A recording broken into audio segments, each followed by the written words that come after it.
subscribe. ତୁ ବି ଟଙ୍କା ପାଇଁ ଏ ଶୁଖିଲା ଗଛର ଯତ୍ନ ନେଇଛୁ। ଏଇ ଚଢେଇ ସହିତ କଥା ହେଇ କିଛି ଲାଭ ନାହିଁ। ଆରେ ଶୁଣ, ଶୀଘ୍ର ଶୀଘ୍ର ସବୁ ଆମ୍ବ ତୋଳି ଆଣ, ନହେଲେ ଏଇ ଚଢେଇ ସୁଯୋଗ ପାଇଲେ ଆମ ଆମ୍ବ ଚୋରି କରି ନେଇଯିବ।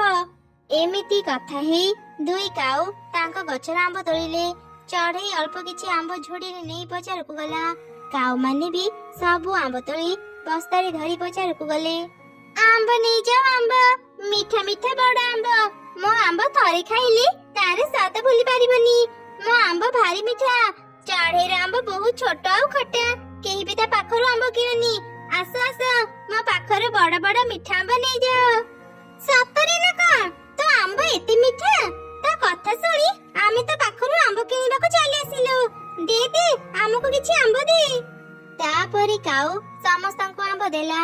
ସବୁ ଚଢେଇ ଆମ୍ବ କିଣି ଘରକୁ ଗଲେ। Please ଚଢେଇ, like, share ତୁ and ଛୋଟ ଛୋଟ subscribe. ଆମ୍ବ